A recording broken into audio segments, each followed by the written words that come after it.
صلی علی رسول الکریم اما بعد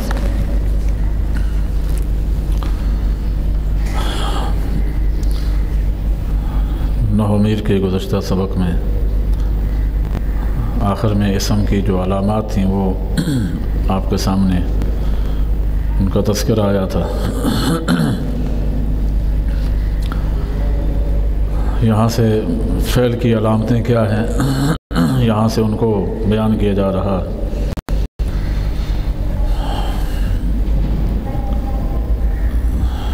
اس لیے ان کا ازبر کرنا بھی ضروری ہے تاکہ پڑھنے والے کو، عربی تکلم والے کو اس بات کا علم ہو کہ میں جو بول رہا ہوں وہ جس لفظ کا تکلم کر رہا ہوں وہ اسم ہے یا فعل ہے۔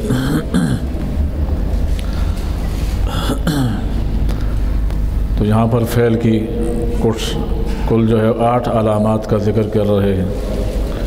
فعل کو پہچاننے کی 8 علامتیں ہیں۔ سب سے پہلی علامت یہ ہے کہ فعل کے شروع میں قد آتا ہے۔ تو اس سے معلوم ہوا کہ اسم کے شروع میں قد نہیں آئے گا۔ قد کس کے شروع میں آتا ہے؟ فعل کے شروع میں آتا ہے۔ یہ فعل کی علامت ہے۔ جیسے مثال ہے قد ضربہ، تحقیق اس نے مارا۔ یہ معنی کے اندر تھوڑا شدت پیدا کرنے کے لیے ہے۔ نمبر 2، اس کے فعل کے شروع میں یا تو سین ہوگا۔ اگر کسی لفظ میں شروع میں سین آ جائے تو اس کا مطلب یہ ہے کہ یہ فعل ہے، یہ اسم نہیں ہو سکتا۔ اسم کے شروع میں سین نہیں آتا، لہذا سین جو آئے گا تو فعل کے شروع میں آئے گا۔ جیسے مثال ہے سیضرب، یہاں پر دیکھیں سیضرب معنی ہے عنقریب وہ مارتا ہے یا مارے گا۔ تو یہ دوسری علامت ہے فعل کی۔ تیسری علامت یہ ہے کہ اس کے شروع میں سوف بھی آتا ہے۔ کبھی قد آئے گا، کبھی سین آئے گا، کبھی سوف آئے گا۔ تو سوف جب کسی لفظ سے پہلے آ جائے تو یہ بھی اس بات کی علامت ہے کہ یہ لفظ فعل ہو سکتا ہے، اسم نہیں ہوگا۔ جیسے سوف یضرب، قرآن مجید میں بہت جگہوں میں اس کا استعمال ہوا ہے۔ کلا سوف تعلمون ثم کلا سوف تعلمون، عنقریب تم جان لو گے۔ تو دیکھیں یہاں سوف داخل ہے تعلمون پر، تو یہاں اس کی مثال ہے سوف یضرب، عنقریب وہ مارے گا۔ چوتھی علامت یہ ہے کہ اس کے شروع میں حرف جزم ہو، یعنی ایسا حرف جو جزم دینے والا ہو۔ حرف جزم نہیں، مجزوم حرف نہیں، بلکہ ایسا حرف جو جزم دینے والا ہو۔ اس کی مثال ہے لم یضرب۔ دیکھیں لم حروف جوازم میں سے ہے، یعنی ان حروف میں سے ہے جو فعل پر داخل ہو کر ان کو جزم دیتا ہے، ان کو ساکن کر دیتا ہے۔ دیکھو یضرب فعل مضارع تھا، جب لم داخل کیا تو اب یضرب نہیں رہا بلکہ کیا بن گیا؟ لم یضرب ہو گیا، آخر میں ساکن ہو گیا۔ تو ساکن کس نے کیا؟ اس لم نے آ کر اس کو ساکن کر دیا۔ پانچویں علامت یہ ہے کہ اس کے شروع میں ضمیر مرفوع متصل ملی ہوئی ہو۔ اس کے ساتھ کیا ہو؟ فعل کے ساتھ ضمیر مرفوع متصل، یعنی فاعل کی ضمیر اس کے ساتھ ملی ہوئی ہو۔ مثال ہے ضربتا یا ضربتے یا ضربتو۔ ضربتا میں تا ضمیر ہے، ضربتے میں تے ضمیر ہے، اور ضربتو میں تو ضمیر ہے۔ تو دیکھیں یہاں پر فاعل کی جو ضمیر ہے، مرفوع متصل کس کو کہتے ہیں؟ ضمیر فاعل کو کہتے ہیں۔ تو فاعل کی ضمیر خود اس فعل کے اندر ساتھ لگی ہوئی ہے، جو بتا رہی ہے کہ ضربتا فعل ہے اور انت ضمیر اس میں فاعل ہے، یا ضربتے فعل ہے، انت ضمیر اس میں فاعل ہے، یا ضربتو فعل ہے تو متکلم جو انا ضمیر ہے وہ اس میں فاعل ہے۔ فعل کے اوپر ایسی ضمیر کبھی نہیں آتی، لہذا یہ بھی اس بات کی پہچان ہے کہ یہ فعل ہے، اسم نہیں ہے۔ پانچویں علامت یہ ہے۔ چھٹی علامت یہ ہے کہ یا اس کے آخر میں تائے ساکنہ ہو، اس کے آخر میں تا ساکنہ ہو. جیسے گزشتہ روز بھی آپ نے پڑھا تھا ضربت، تو ضربت میں دیکھیں آخر میں تا ہے اور یہ ساکنہ ہے، اس پر سکون ہے، تو یہ بھی اس بات کی علامت ہے کہ یہ فعل ہے، یہ اسم نہیں ہے. کیونکہ اسم کے آخر میں آپ نے کل پڑھا تھا، اسم کے آخر میں آئی اگر تا آتی ہے تو تا ساکن نہیں ہوگی بلکہ وہ تا متحرک ہوگی. ہاں، اگر اسم کے آخر میں آئے گی تو وہ ساکن نہیں ہوگی بلکہ متحرک ہوگی. یہ یہاں پر ضربت میں تا ساکن ہے، اس کا مطلب یہ ہے کہ یہ فعل ہے، یہ اسم نہیں ہے. 7ویں علامت ہے یا وہ لفظ امر ہو، وہ صیغہ کس کا ہو؟ امر کا ہو. تو امر ہونا یہ بھی فعل کی علامت ہے، اسم کبھی امر نہیں ہوتا. اور 8ویں صورت یہ ہے، 8ویں علامت یہ ہے کہ وہ فعل نہیں ہو. وہ صیغہ کون سا ہو؟ نہیں کا ہو. تو جس طرح امر ہونا یہ فعل کی علامت، تو نہیں ہونا بھی فعل کی علامت. جیسے لا تضرب، اور امر کی مثال اضرب. اضرب مانا مار تو ایک آدمی، اور لا تضرب مت مارو تم ایک آدمی. یہ کل 8 علامتیں ہوئیں کس کی؟ فعل کی. تو قد جس کے شروع میں ہوگا، سین، سوف، لم، زر، اور ضمیر مرفوع متصل ضربتا، ضربتے، ضربتو، یا تا ساکنہ ضربت، یا امر اضرب، نہیں لا تضرب، یہ ساری کی ساری فعل کی علامتیں ہیں. جہاں جہاں یہ چیزیں پائی جائیں سمجھ لیں کہ وہ اسم نہیں ہو سکتا، وہ فعل ہوگا. تیسری چیز، چونکہ کلمے کی 3 قسمیں تھیں، اسم، فعل، حرف، تو اب 2 چیزوں کا بیان تو ہو گیا. اسم کی علامتیں آپ کے سامنے آ گئیں 11 علامتیں، فعل کی علامتیں آپ کے سامنے آ گئیں 8 علامتیں. تو حرف کس کو کہتے ہیں؟ حرف کی علامت کیا ہے؟ تو کہتے ہیں حرف کی آسان بات ہے کہ جس میں اسم اور فعل کی کوئی علامت نہ ہو، وہ لفظ جس میں نہ اسم کی کوئی علامت پائی جائے نہ فعل کی کوئی علامت پائی جائے، تو سمجھ لیں کہ وہ حرف ہے، وہ اسم بھی نہیں ہے، وہ فعل بھی نہیں ہے. اب دیکھیں لفظ الہ ہے، تو الہ میں نہ اسم والی کوئی بات پائی جا رہی ہے، اسم والی کوئی علامت نہیں پائی جا رہی، اور لفظ الہ میں فعل والی بھی کوئی علامت نہیں پائی جا رہی. آپ نے 8 علامتیں پڑھی ہیں، اس لفظ الہ میں آپ کو ایک علامت بھی نظر نہیں آئے گی. اسم کی آپ نے 11 علامتیں پڑھی ہیں، آپ کو الہ میں اسم کی علامتوں میں سے کوئی ایک علامت بھی نظر نہیں آئے گی. یہ اس بات کی دلیل ہے کہ الہ حرف تو ہے لیکن نہ اسم ہے اور نہ فعل ہے. یہ تو ابھی آپ کے سامنے آ گیا، تینوں کی علامتیں آ گئی، اسم، فعل اور حرف. اب یہاں پر بیان کر رہے ہیں کہ اسم کبھی معرب ہوتا ہے، کبھی مبنی ہوتا ہے. کبھی اسم کیا ہوگا؟ معرب ہوگا، کبھی مبنی ہوگا. معرب کسے کہتے ہیں اور مبنی کسے کہتے ہیں؟ تو ہر ایک کی تعریف بھی کر رہے ہیں آگے. معرب اس کلمے کو کہتے ہیں، ایسا کلمہ ہے جس کا آخر عوامل کے بدلنے سے بدل جائے. یہ معرب کی تعریف ہے. ہاں، معرب ایسا کلمہ کہ جس کا آخر عوامل کے بدلنے سے بدل جائے، یعنی جیسا اس پر عامل آ جائے گا اس پر اعراب بھی اسی طرح کا آئے گا.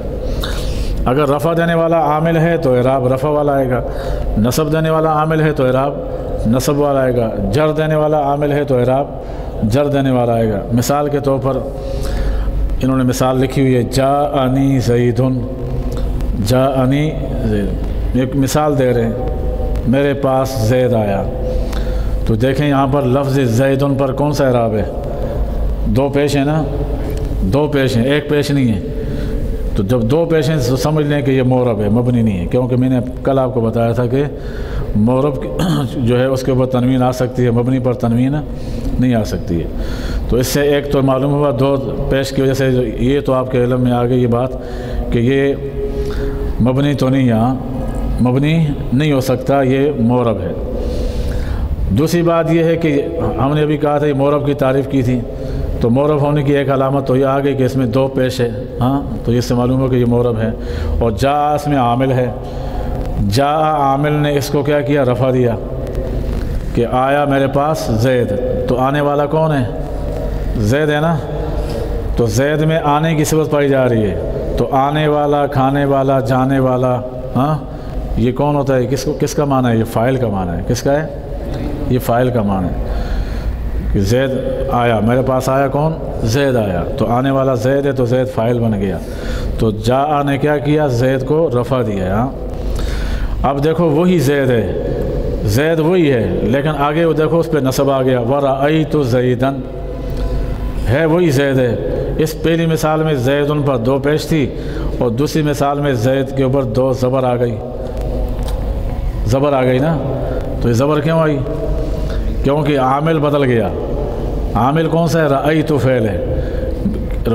آپ کو معنی سے پتہ چلے گا، جیسے آپ معنی کریں گے ترکیب بھی آپ اسی طرح کریں گے۔ تو پہلے آپ معنی کو دیکھیں کہ اس کا معنی کیا ہے۔ معنی کیا ہے کہ رأیت معنی میں نے دیکھا، تو آپ متکلم کہہ رہا ہے میں نے دیکھا، کس کو دیکھا؟ زید کو دیکھا۔ تو یہ کو والا جو معنی ہوتا ہے عموماً کو والا معنی، ہاں یہ مفعول کا معنی کیا جاتا ہے، کبھی اور بھی ہو سکتا ہے، لازمی نہیں ہے، لیکن عموماً کو کے ساتھ جو معنی کرتے ہیں یہ کون سا؟ یہ مفعول والا معنی ہوتا ہے۔ تو دیکھنے والا کون ہوں؟ میں، اور جس کو دیکھا وہ کون ہے؟ وہ زید ہے۔ تو دیکھنے والا فاعل ہوگا نا، میں فاعل بنا، میں نے جس کو دیکھا وہ کیا بنے گا؟ وہ مفعول بنے گا۔ تو دیکھو ہے وہی زید ہے، لیکن پہلی مثال میں اس پر دو پیش تھی، اور اس مثال میں اس پر دو زبر آ گئے۔ یہ کس کا کمال ہے؟ یہ عامل کا ہے، کہ پہلی مثال میں رفع دینے والا عامل تھا، اور اس مثال میں نصب دینے والا عامل ہے۔ آگے دیکھیں زید وہی ہے، لیکن اس پر جر آ رہی ہے تیسری مثال میں، مررت بزید، مررت میں گزرا زید کے پاس سے۔ دیکھیں یہاں پر زید پر حرف جر داخل ہے، با جا رہا ہے نا، جر بھی کیا کرتی ہے؟ با جا رہا، یہ بھی کیا کرتی ہے؟ جر دیتی ہے اسم کو۔ تو اس با جارہ کی وجہ سے زید پر کیا آ گیا؟ دو زیر آ گئی۔ ہاں کتنی زیریں؟ دو زیریں آ گئی۔ تو حالانکہ اسم ایک ہی ہے، لیکن چونکہ پہلی صورت میں عامل رفع دینے والا تھا تو زید پہ رفع آیا، دوسری صورت میں عامل نصب دینے والا تھا تو زید پہ نصب آ گیا، تیسری صورت میں با جارہ داخل ہوا جر دینے والا، تو اس لیے زید پر کیا آ گیا؟ جر آ گیا۔ تو عامل کے بدلنے کی وجہ سے زید کے اوپر اعراب کیا ہو گیا؟ بدل گیا۔ جب اعراب بدل گیا تو سمجھ لیں کہ یہ اسم معرب تو ہو سکتا ہے مبنی، کیونکہ مبنی کی تعریف یہ ہے کہ جس پر مختلف عامل کے بدلنے سے اس کا آخر نہ بدلے۔ معرب عام باشد کے گردد بار بار، فارسی میں کہتے ہیں نا معرب عام باشد کے گردد بار بار۔ معرب اس کو کہتے ہیں جو بار بار گھومتا رہے، کبھی اس پہ رفع آتا ہے، کبھی اس پہ نصب آتا ہے، کبھی اس پہ جر آتا ہے۔ معرب عام باشد کے گردد بار بار، کہ بار بار گھومتا رہتا ہے بیچارہ، جو اس پہ جو عامل آئے گا اس کے مطابق اس پہ کیا آ جائے گا؟ اعراب آ جائے گا۔ لیکن مبنی عام باشد کے مانت برقرار، ہاں مبنی وہ ہوگا جو ڈٹ کے کھڑا رہے گا، اس پہ کوئی فرق نہیں آئے گا، وہ طاقتور ہے، اس پہ جتنے بھی عامل آ جائیں، کوئی ہوائیں بھی آ جائیں، ادھر کی آ جائیں ادھر کی آ جائیں، وہ اس کا کچھ بگاڑ نہیں سکتی۔ تو مبنی اپنی حالت پر برقرار رہتا ہے۔ اس کی مثال دیکھیں، جاءنی ہاؤلائے، رأیت ہاؤلائے، مررت بہاؤلائے۔ دیکھو ہاؤلائے تینوں صورتوں میں ایک ہی اعراب ہے، نہیں بدلا ہے نا، اس کا ہاؤلائے کا آخر نہیں بدلا۔ پہلی صورت میں بھی وہی ہے، دوسری صورت میں بھی وہی ہے، اور تیسری صورت میں بھی وہی ہے۔ پہلی صورت میں جا عامل رافع تھا، لیکن اس نے کوئی کاریگری نہیں دکھائی، ہاؤلائے کو کچھ نہیں کر سکا، کوئی رفع کا جو رفع تھا وہ نہیں آ سکا اس پہ نا۔ دوسری صورت میں رأی تو عامل ناصب داخل ہوا، یہ بھی کچھ نہیں بگاڑ سکا، ہاؤلائے اپنی جگہ پہ ڈٹ کے کھڑا ہے، ہاں اس کا آخر کوئی بھی نہیں بدلا۔ اور تیسری صورت مررت بہاؤلائے، با جارہ داخل ہوا، تینوں اعراب داخل ہوئے لیکن انہوں نے کچھ بھی نہیں بگاڑا اس کا۔ کیوں نہیں بگاڑا؟ کہ یہ کیا ہے؟ مبنی ہے، اور مبنی وہ ہوتا ہے جو مانت برقرار اپنی جگہ پر برقرار رہتا ہے، وہ عاملوں کی وجہ سے اس میں کوئی فرق نہیں پڑتا۔ نیچے لکھا ہے مبنی عام باشد کے مانت برقرار، مبنی وہ ہے جو ایک حالت پر برقرار رہے۔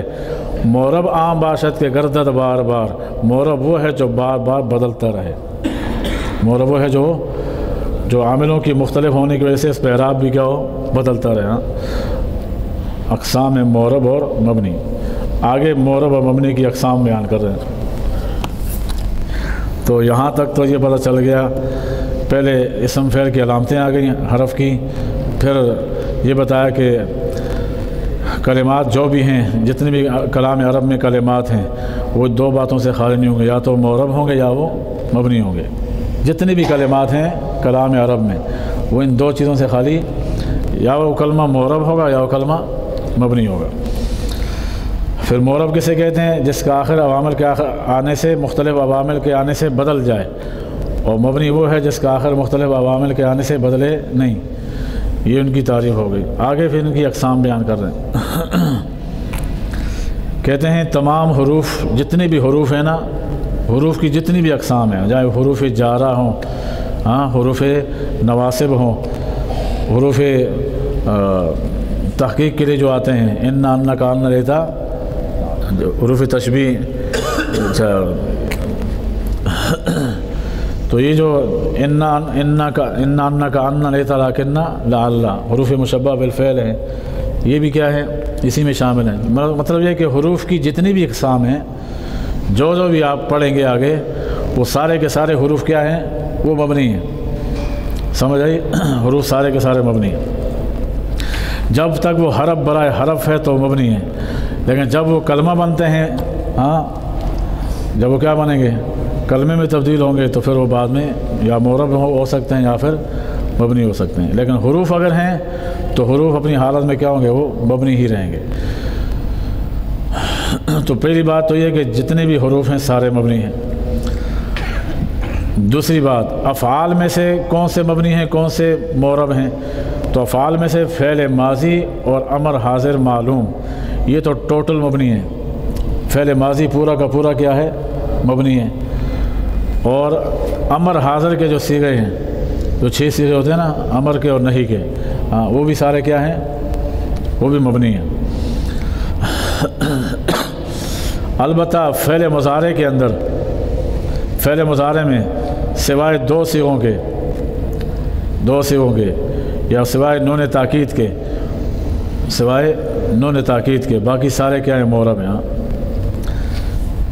دو صیغے کون سے فعل مضارع میں؟ جمع مؤنث غائب، جمع مؤنث حاضر، یہ دو صیغے وہ کون سے ہیں؟ یضربنا اور تضربنا۔ یہ جو دو صیغے ہیں مضارع میں، یہ کیا ہے؟ یہ غیر منصرف ہے۔ لیکن باقی جو فعل مضارع کی گردان ہے وہ کیا ہے؟ وہ مورب ہے، منصرف بھی کہہ سکتے ہیں، وہ مورب ہے۔ تو باقی فعل مضارع مورب ہے، صرف دو صیغے اس کے کیا ہے؟ مبنی ہیں، یعنی جمع مؤنث کے صیغے، جمع مؤنث غائب اور جمع مؤنث حاضر والا۔ مضارع کے وہ صیغے جن پر لام تاکید، نام اور نون تاکید ثقیلہ داخل ہے، لام اور نون تاکید ثقیلہ داخل ہے، تو وہ بھی کیا ہیں؟ مبنی ہیں۔ وہ کون سے ہیں؟ لا یضربن، لا یضربان، لا یضربن، لا تضربن، لا تضربان، لا یضربنان، لا تضربن، لا تضربان، لا تضربن، لا تضربن، لا تضربان، لا تضربنان، لا یضربن، یہ بھی۔ اور خفیفہ والے لا یضربن، لا یضربن، لا تضربن، لا تضربن، لا تضربن، لا تضربن، لا اضربن، لا نضربن، یہ تثنیہ کے اور جمع مؤنث کے صیغے نکال کے باقی صیغے وہ اس میں استعمال ہوتے ہیں نون تاکید خفیفہ میں۔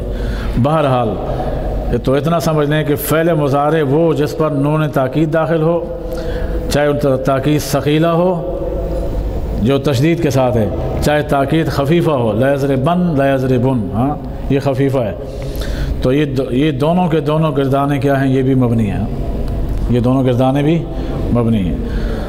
تو اب مبنیات کتنے ہوئے؟ تمام حروف، فعل ماضی پورا، فعل امر پورا کا پورا، فعل مضارع میں دو صیغے، جمع مؤنث کے صیغے، یہ مبنی۔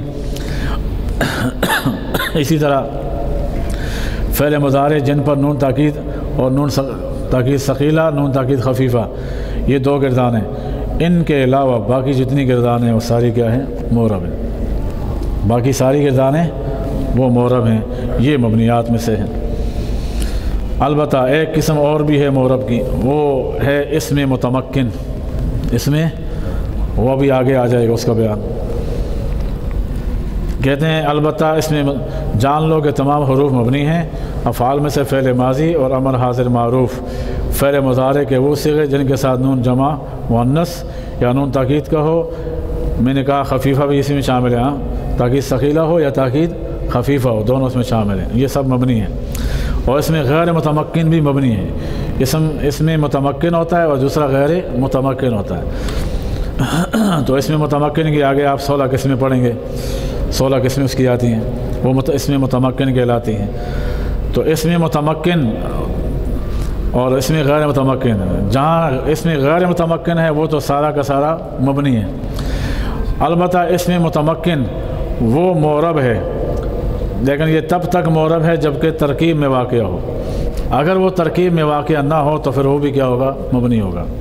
اس میں معرب اگر ترکیب میں استعمال ہو رہا ہو، اس کی قسمیں آپ پڑھیں گے اس متمکن کی، اگر اس میں متمکن ترکیب میں استعمال ہو تو پھر تو وہ کیا ہوگا؟ معرب ہوگا، اگر ترکیب میں استعمال نہ ہو تو پھر وہ مبنی ہوگا، بشرطے کہ نون جمع مؤنث سنو تاکید سے خالی ہو۔ پس کلام عرب میں یہی 2 چیزیں معرب ہیں، باقی سب کی سب مبنی ہیں۔ ابھی پیچھے اس میں متمکن کا ذکر کیا تھا، آگے اسی کا بیان کر رہے ہیں کہ ایک اس میں متمکن ہے، دوسرا اس میں غیر متمکن ہے۔ تو اس میں متمکن کسے کہتے ہیں اور اس میں غیر متمکن کسے کہتے ہیں؟ اس میں غیر متمکن وہ اسم ہے جو مبنی الاصل کے ساتھ مشابہت رکھتا ہو۔ اس میں غیر متمکن وہ اسم کہلاتا ہے جس کی مشابہت کس کے ساتھ ہو؟ مبنی کے ساتھ ہو۔ اور آپ نے پڑھ لیا ہے کہ مبنی اصل 3 چیزیں، فعل ماضی، امر حاضر معروف، تمام حروف، یہ تو ٹوٹل کیا ہیں؟ مبنی۔ ہاں، اور اس میں متمکن کس کو کہیں گے پھر اس کے مقابلے میں؟ غیر متمکن وہ ہے جو مبنی اصل کے مشابہ ہو نا، تو پھر متمکن کیا ہوگا؟ جو اس کے مشابہ نہ ہو۔ اس میں غیر متمکن وہ ہے جو مبنی اصل کے مشابہ ہو، تو متمکن وہ ہے جو مبنی اصل کے مشابہ نہ ہو۔ اب اس میں غیر متمکن کی اقسام کیا کیا ہیں اور اس میں متمکن کی اقسام کیا کیا ہیں؟ پہلے غیر متمکن کی اقسام بیان کر رہے ہیں اور اس کے بعد پھر اس میں متمکن کی۔ اس میں متمکن کی 16 قسمیں ہیں، کس کی؟ جو مبنی اصل کے مشابہ نہیں ہیں اس کی 16 قسمیں ہیں، اور جو اس میں غیر متمکن ہے جو مبنی اصل کے مشابہ ہے اس کی 8 قسمیں۔ آگے ان 8 قسموں کو ذکر کر رہے ہیں۔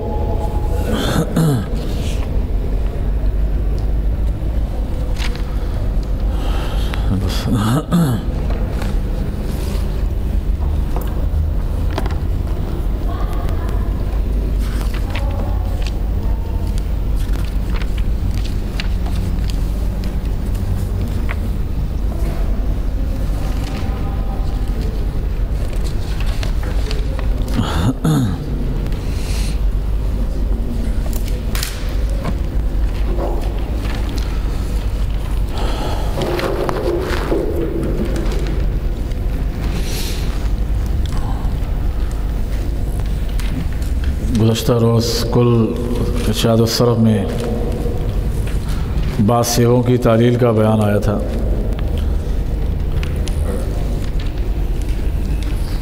جو ماضی غائب کے صیغے تھے 6 صیغے، ان کی تعلیل بیان ہو چکی تھی، اور اس سے متعلق 3 قاعدے تھے، ان کا بھی ذکر آ چکا تھا۔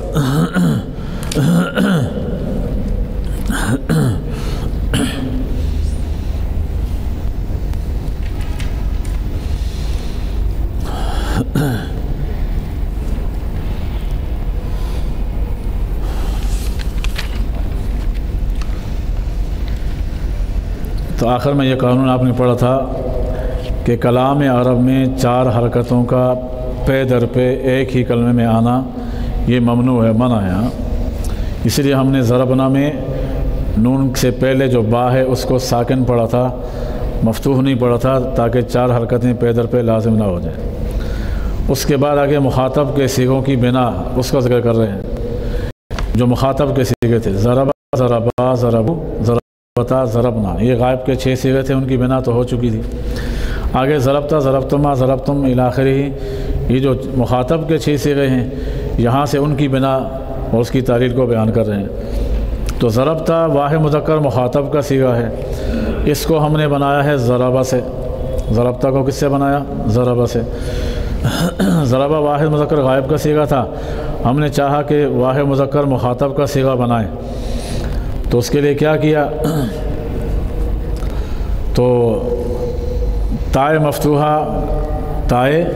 مفتوحہ جو واحد مذکر مخاطب کی علامت ہے، تائے مفتوحہ جو واحد مذکر مخاطب کی علامت ہے، وہ اس کی علامت بھی ہے اور ضمیر فاعل بھی وہی بنتی ہے۔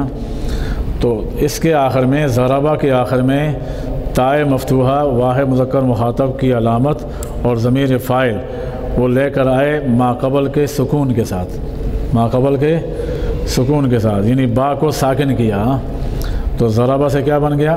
ضربتا، آخر میں تائے مفتوحہ ہے اور ماقبل اس کے ساکن ہے، تو ضربہ سے کیا بن جائے گا؟ ضربتا۔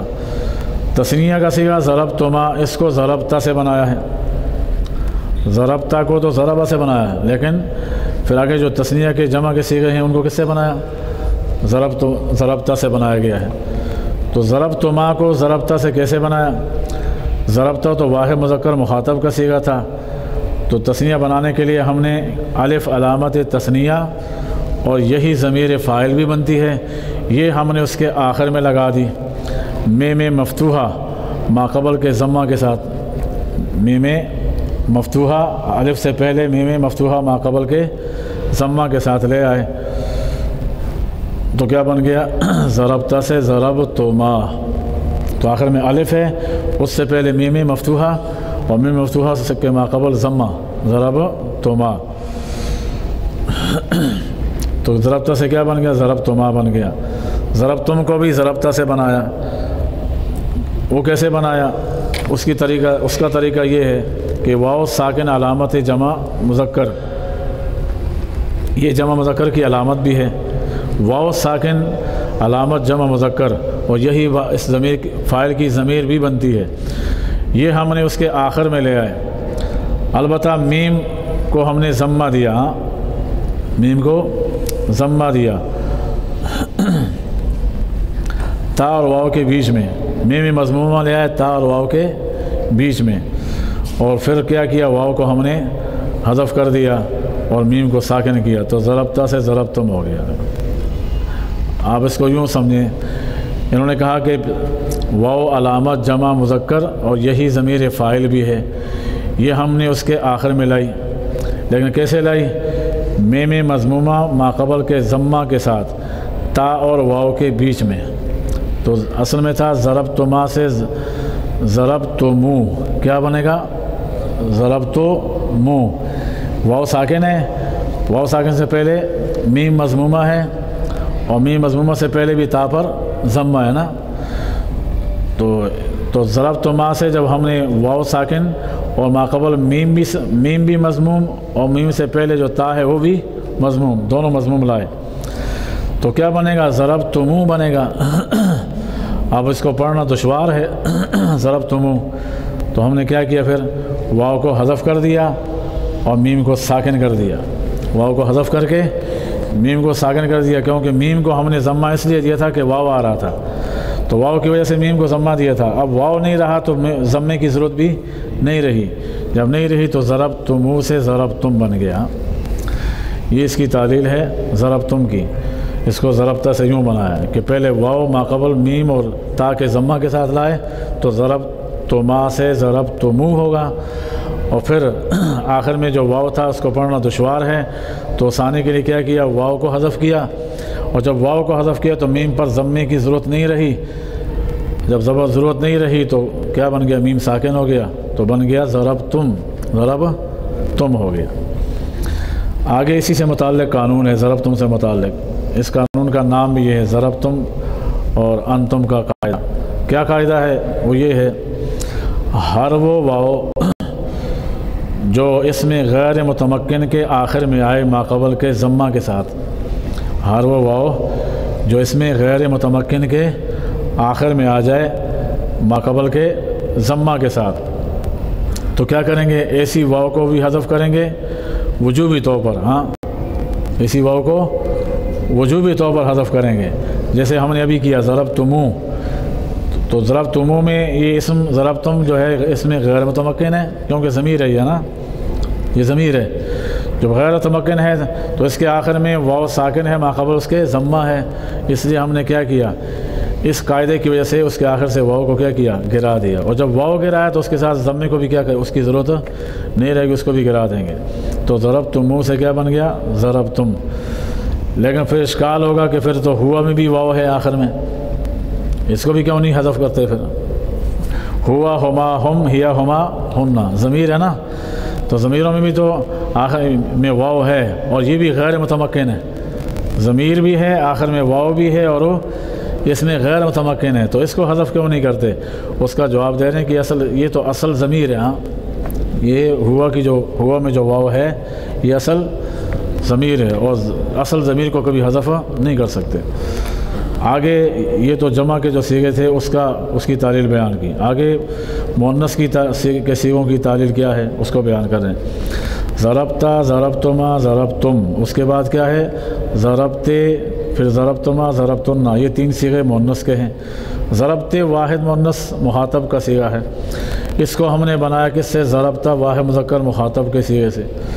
کیسے بنایا کہ تا واحد مذکر مخاطب کی علامت تھی، ہاں تا کے اوپر زبر، جب ہم نے چاہا کہ واحد مؤنث کا صیغہ بنائیں تو تا کے فتحہ کو ہم نے کسرہ سے بدل دیا، تا کے فتحہ کو کسرہ سے بدلا تو کیا بن گیا، ضربتا سے ضربتے۔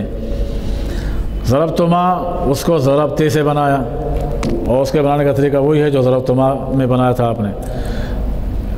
ضربتے سے ضربتما کیسے بنا، آخر میں الف علامت تثنیہ بھی یہی ہے، اور فاعل ضمیر فاعل بھی یہی بنتی ہے، تو آخر میں الف علامت تثنیہ اور ضمیر فاعل ماقبل کے فتحہ کے ساتھ لے آئے، ہاں ماقبل میم کے فتحہ کے ساتھ لے آئے، تو ضربتی سے کیا بن گیا، اور ماقبل تا کے ضمہ کے ساتھ، تو ضربتی سے بن گیا ضربتما۔ تو میم مفتوحہ رہا بضمہ ماقبل، میم مفتوحہ کو ماقبل کے ضمہ کے ساتھ لائے، میان تا و الف، تا اور الف کے بیچ میں، ہاں ضربتما، تا اور الف کے بیچ میں کیا آ گیا، میم، تو کیا بن گیا، تا ضربتے ضربتما شد، تو ضربتے سے ضربتما ہو گیا۔ ضربتنا کو ضربتے سے بنایا، نون مفتوحہ ضربتنا میں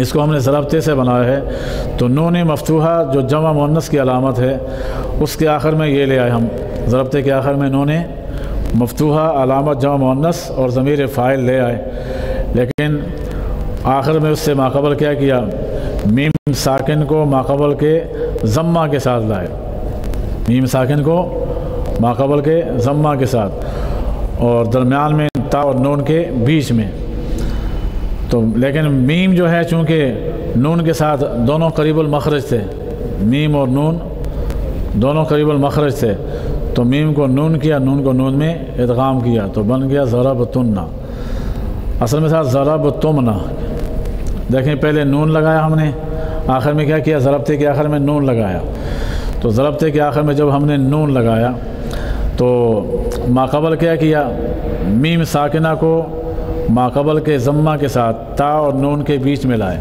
میم ساکنہ کو لائے، ہاں ضربتمنا، ضربتمنا، تو آخر میں نون مفتوحہ ہے، ماقبل تا اور نون کے بیچ میں میم لائے، میم ساکنہ کو لائے، پھر کیا کیا، اب دیکھا کہ میم اور نون یہ دونوں قریب المخرج ہیں، جب قریب المخرج ہیں تو ہم نے کیا کیا، پھر میم کو نون کیا، نون کو نون میں ادغام کر دیا، تو کیا بن گیا، ضربتمنا سے ضربتن بن جائے گا۔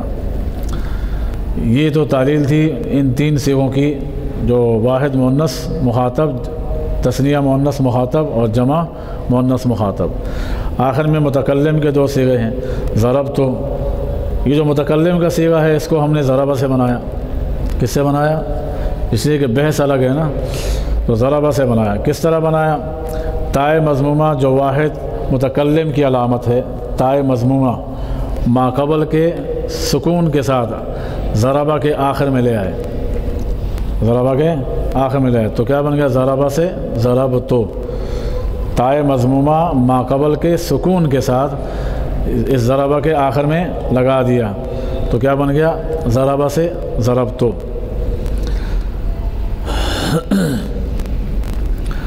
یہ تو تھا متکلم واحد متکلم کا صیغہ تھا مشترک۔ آگے جمع متکلم کا صیغہ بنانے کے لیے کیا کیا؟ کہتے ہیں تائے مضمومہ علامت واحد متکلم را حذف کردہ، جو مفرد کی جو واحد متکلم کی جو علامت تھی تائے مضمومہ، واحد متکلم میں کیا تھا آخر میں؟ تا مضموم ہے نا، تو واحد متکلم کی جو علامت تھی تائے مضمومہ، اس کو حذف کر کے اس کی جگہ پر نون الف نا جمع متکلم مال غیر، ہاں یہ علامت کس کی لے آئے؟ جمع متکلم مال غیر کی علامت لے آئے، اور یہی ضمیر فاعل بھی بنتی ہے۔ تو نون الف نا کو ہم آخر میں لے آئے تو ضربتوں سے کیا بن گیا؟ ضربنا بن گیا۔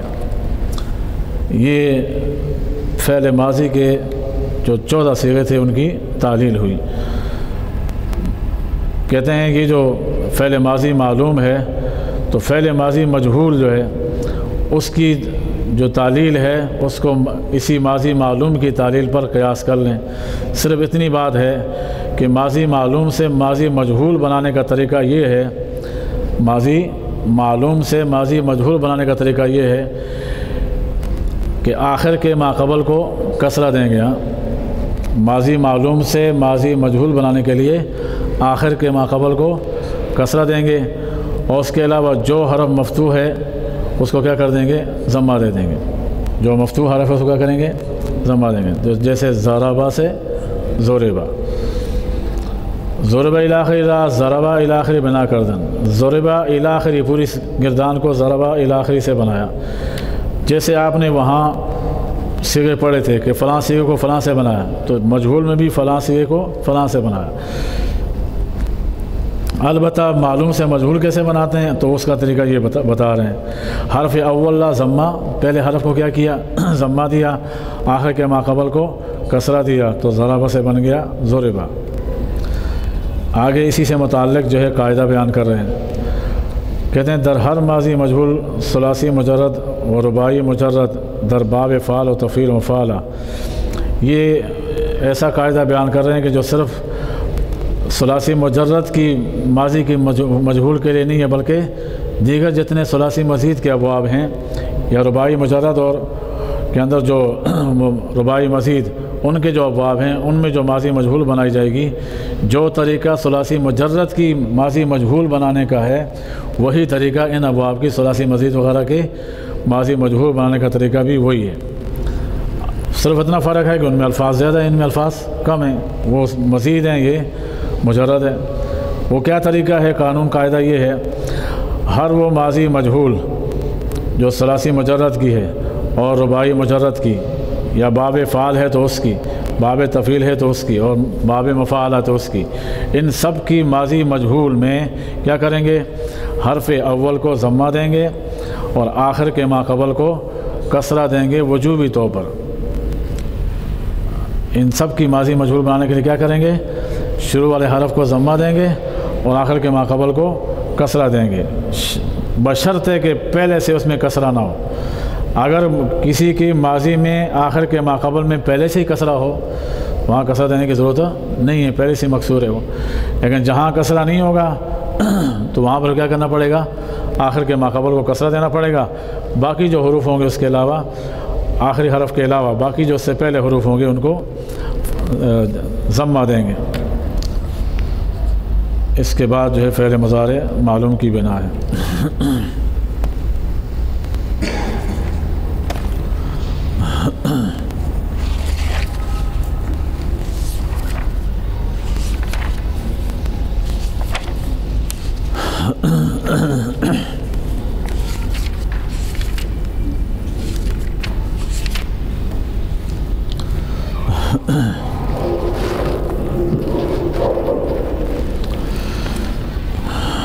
بسم اللہ الرحمن الرحیم۔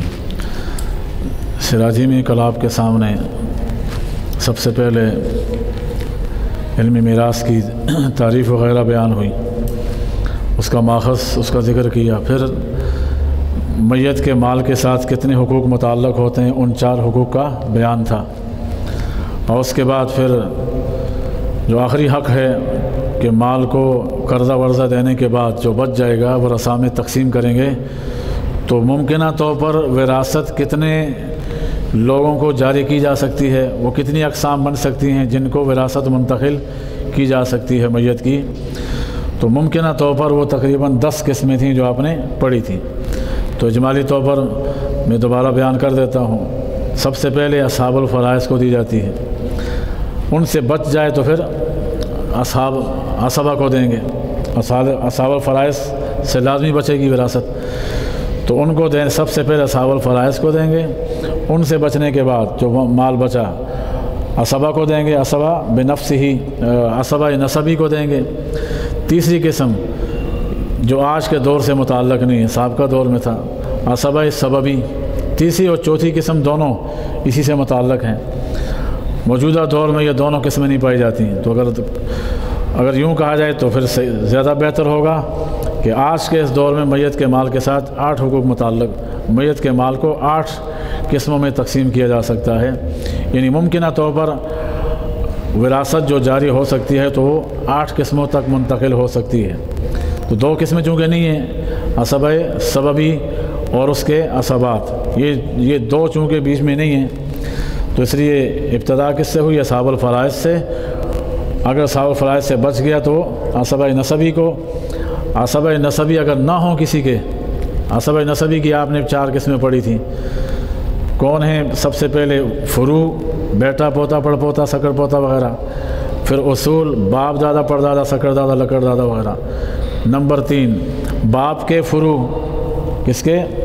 باپ کے فروع، یعنی باپ کی اولاد۔ باپ کی اولاد کون ہوتی ہے؟ بھائی، تو بھائی یا بھائیوں کی مذکر اولاد، ہاں، یہ تیسرا نمبر ہے۔ اور چوتھا نمبر دادا کے فروع، کس کے؟ یعنی دادا کی اولاد۔ تو دادا کی اولاد کیا بنتی ہے؟ چچا۔ تو چچا ہے یا چچا زاد بھائی ہیں یا چچا زاد بھائیوں کی مذکر اولاد ہے، بہنیں اس میں شامل نہیں ہیں، وہ اس میں شامل ہے ذوی الارحام میں۔ تو یہ عصبہ کی 4 قسمیں، ہاں، عصبہ نسبی کی 4 قسمیں۔ تو دوسرے نمبر پر وراثت ان کو دی جاتی ہے، لیکن اگر عصبہ کسی کے نہ ہوں تو دوبارہ رد کیا جاتا ہے، کس پر؟ اصحاب الفرائض پر رد کیا جائے گا۔ رد کرنے کا طریقہ آسان ہے، جتنے پیسے آپ نے پہلے بنائے تھے نا، اصحاب الفرائض کو حصہ دیتے وقت جتنے حصے بنائے تھے اور کچھ بچ گیا تھا، تو اب ٹوٹل حصہ ہی وہی بنائیں گے۔ اگر 2 حصے بنائے تھے آپ نے، 2 حصوں میں سے کچھ بچ گیا تو اب ٹوٹل مال کے ہی 2 حصے کریں گے، کیونکہ اب تو کوئی اور لینے والا ہے نہیں، ان 2 میں تقسیم ہو جائے گا۔ تیسری صورت گویا کہ اصحاب الفرائض پر رد کرنے کی ہے، اور کتاب کے حساب سے یہ 5ویں قسم بنتی ہے۔ چھٹی قسم پر کون سی تھی؟ ذوی الارحام، جو اصحاب الفرائض بھی نہ ہوں، عصبہ نسبی بھی نہ ہوں۔ میں نے رشتے گنوا دیے تھے آپ کو جو ذوی الارحام میں آتے ہیں، 6واں نمبر ان کا ہے۔ 7واں نمبر اگر یہ بھی نہ ہو کسی کے عزیزوں میں سے، تو کہا تھا مولا موالات، جو 2 بندوں نے آپس میں دوستی کا تعلق قائم کیا اور معاہدہ کیا کہ تجھ سے کسی کا نقصان ہوا میں تیرے ساتھ مدد کروں گا، اور اگر میرے سے نقصان ہوا تو تم اس کی میرے ساتھ مدد کرو گے، تو اس کو مولا موالات کہا جاتا ہے شریعت کی اصطلاح میں۔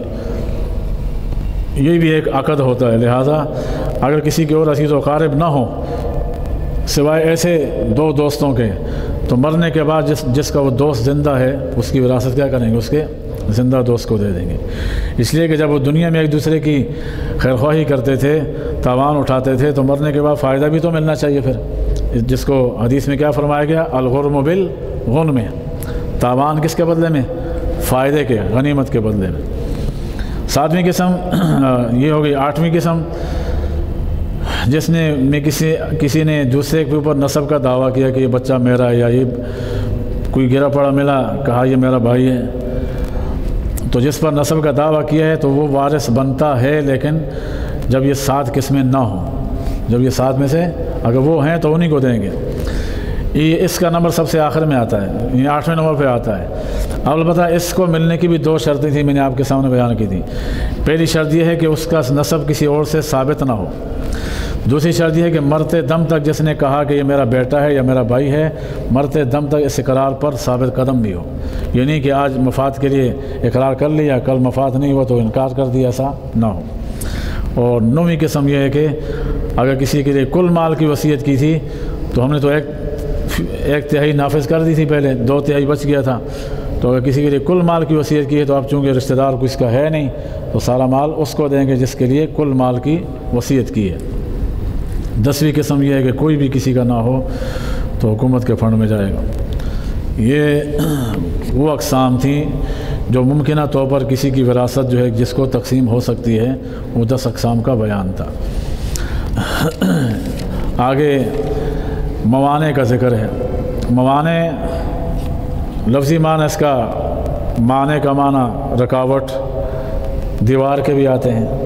دیوار بھی رکاوٹ ہوتی ہے نا، گھر میں دیوار کھڑی کرتے ہیں تو لوگوں سے رکاوٹ بنتی ہے۔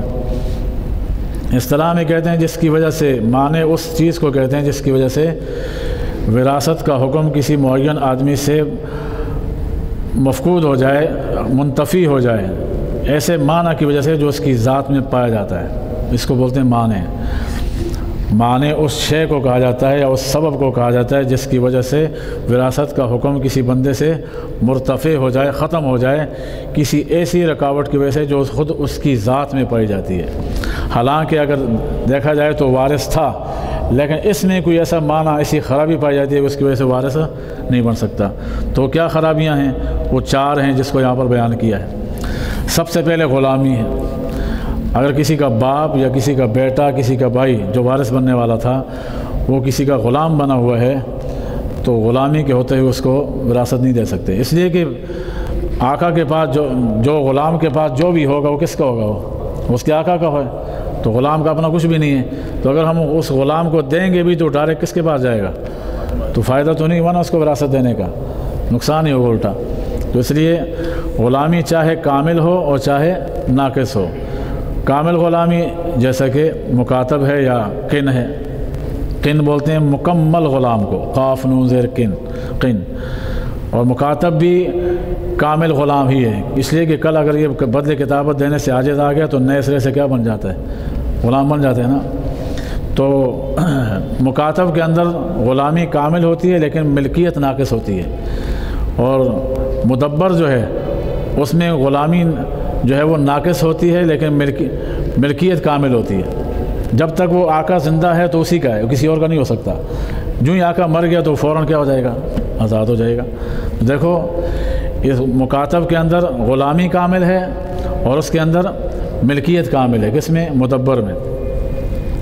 تو چاہے غلامی کامل ہو یا چاہے ناقص ہو، ناقص کی مثال مدبر ہے۔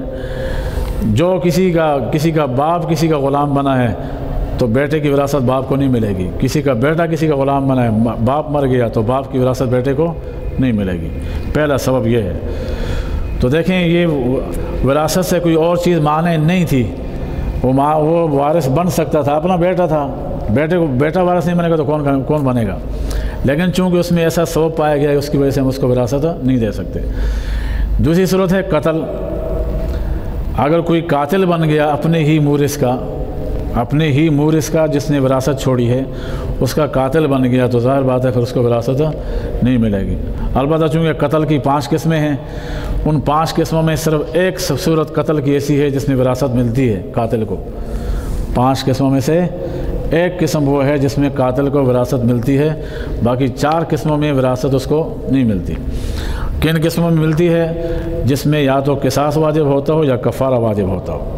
قتل کی جس صورت میں قصاص واجب ہوتا ہو یا کفارہ آتا ہو، اس صورت میں تو وہ قاتل محروم ہوگا وراثت سے۔ جس میں نہ قصاص آتا ہو نہ کفارہ آتا ہو اس میں وراثت سے محروم نہیں ہوگا۔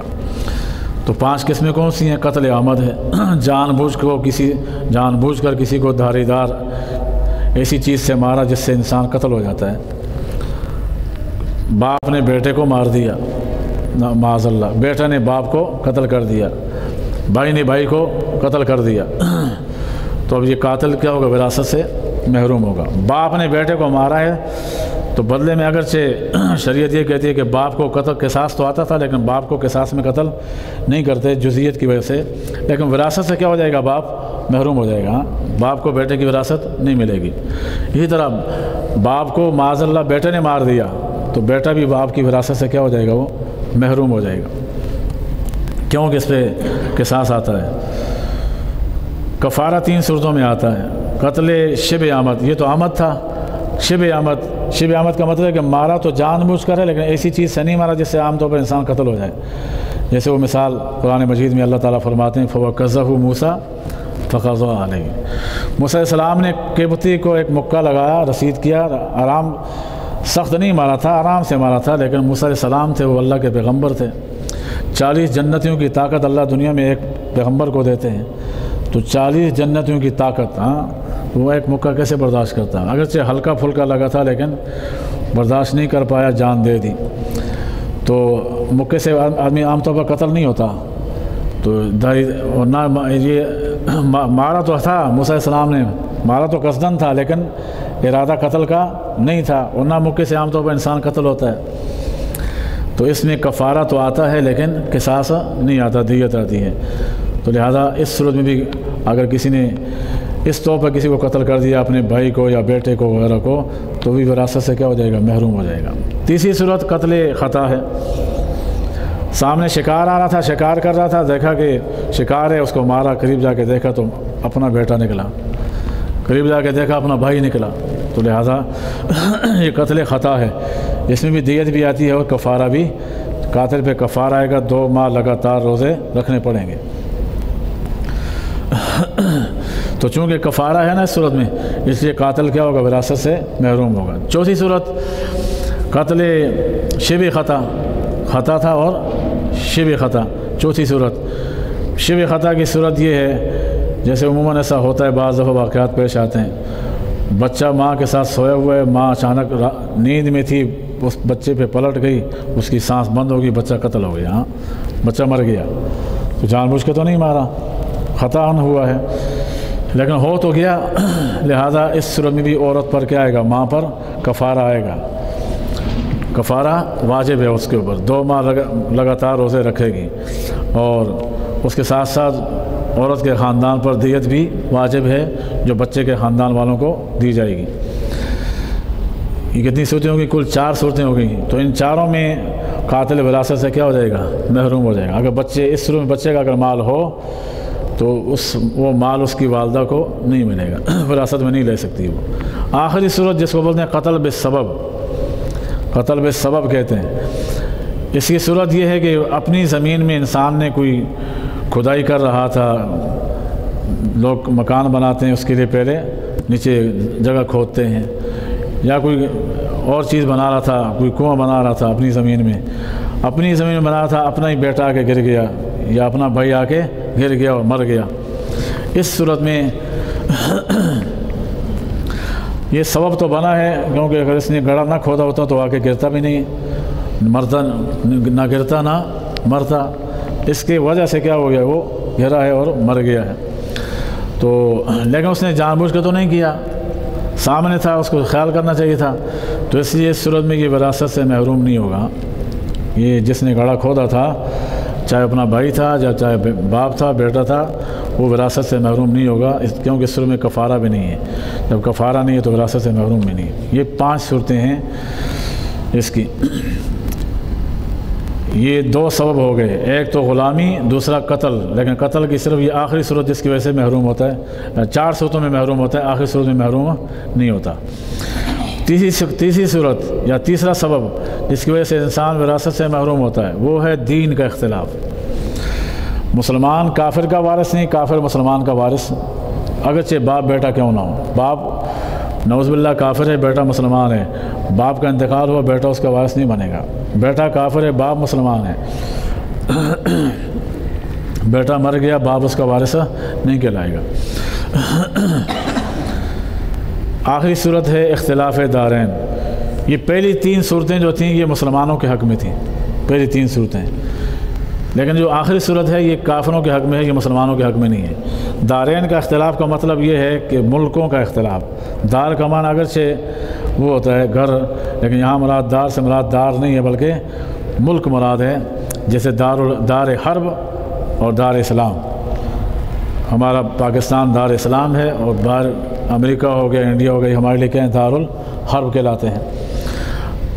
تو وہ چونکہ دار الحرب ہیں، اگر کوئی حرب، چاہے وہ یہ اختلاف دارین حقیقتاً ہو یا حکماً ہو، اختلاف دارین ملکوں کا اختلاف، یہ صرف میں نے پہلے بتایا کہ صرف کافروں کے حق میں ہے، مسلمانوں کے حق میں نہیں ہے، تو یہ چاہے حقیقتاً پایا جائے چاہے حکماً پایا جائے، دونوں صورتوں میں وراثت سے محروم ہوں گے۔ کیسے؟ بیٹا ہمارے پاس ہمارے ملک میں ذمہ بن کے رہ رہا ہو، اور باپ جو ہے امریکہ میں اس کا باپ وہاں رہ رہا ہو، وہاں پہ باپ کا انتقال ہو جاتا ہے تو ہم بیٹے کو اس کی وراثت نہیں دیں گے۔ یہاں بیٹے کا انتقال ہوتا ہے، ذمہ جو بن کے رہ رہا ہے، تو باپ اگر آئے کے وراثت مانگے گا ہم اس کو وراثت نہیں دلائیں گے۔ یہ تو حقیقتاً کیا ہے؟ اختلاف ہے کہ اس کا دار الگ ہے، اس کا دار الگ ہے۔ یا حکماً اختلاف ہو، حکماً اختلاف کی صورت یہ ہے کہ دار تو ایک ہی ہے لیکن حیثیت مختلف ہے۔ مثال کے طور پر باپ جو ہے ہمارے پاس ذمہ بن کے رہ رہا ہو، باپ ذمہ بن کے رہ جو سالانہ ٹیکس دیتا ہے ہمیں، بیٹا آیا ہے مستعمن بن کر۔ مستعمن وہ ہوتا ہے جو کافروں کے ملک سے ہمارے پاس آتا ہے، کسی کاروبار کے لیے، کسی وقتی ضرورت کے لیے آتا ہے، ایک آدھ مہینہ رہ کے چلا جاتا ہے واپس، اس کو کیا بولتے ہیں؟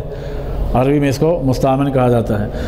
تو دونوں ایک ہی ملک میں ہے نا، یہیں پہ اتفاق ایسا ہوا کہ چاہے مستعمن کا انتقال ہوا یا ذمہ کا انتقال ہوا، باپ بیٹے میں سے کسی ایک کا انتقال ہوا، تو ہم ان میں سے کسی کو ایک دوسرے کا وارث نہیں بنائیں گے، اس لیے کہ ان کی حیثیت جدا ہے، ایک مستعمن ہونے کی حیثیت سے ہے، ایک ذمہ ہونے کی حیثیت سے ہے۔ اس سے معلوم یہ ہوگا کہ اگر دونوں یہاں پہ رہ رہے ہوں ذمہ بن کے، دونوں ذمہ کی حیثیت سے رہے ہوں تو پھر ہم ان کو وارث بنائیں گے۔ اور اس کی ایک صورت یہ بھی اور بھی ہے جہاں پر حکماً اختلاف ہو، دو حربی ہیں لیکن الگ الگ دار میں، ایک امریکہ میں رہ رہا ہے دوسرا انڈیا میں رہ رہا ہے۔ اب امریکہ والا فوت ہوتا ہے تو انڈیا والا اس کا وارث نہیں ہے، انڈیا والا فوت ہوتا ہے تو امریکہ والا اس کا وارث ہے۔ لیکن سوال یہ ہے کہ ہم کیسے منع کریں گے ان کو؟ وہ تو انڈیا میں ہماری تو نہیں چلتی ہے، امریکہ میں ہماری، تو یہ تب مسئلہ ہے جب ہمارے پاس مسئلہ پوچھنے آ جائیں تو ہم تو یہ مسئلہ بتائیں گے۔ باقی جتنا بس ہمارے ملک میں کوئی اس طرح ان میں سے رہ رہا ہے تو ہم تو وہ کریں گے جو ہم نے شریعت نے بتا دیا، باقی جہاں ہمارے ملک میں نہیں رہا ہے وہ اپنے میں جو کچھ کرتے ہیں ان کی مرضی ہے کرنے دیں۔ آخر میں یہ آ رہا ہے کہ یہ بتا رہے ہیں کہ دار کا اختلاف کب ہوتا ہے؟ کبھی ایک ہی ملک ہے لیکن دو ٹکڑے ہو جاتا ہے، ملک ایک ہے لیکن دو ٹکڑے ہو گیا، جیسے پاکستان تھا اس طرح بنگلہ دیش تھا، الگ ہو گیا۔ تو پھر اس صورت میں بھی آیا اس کو اختلاف دار کہیں گے یا نہیں کہیں گے؟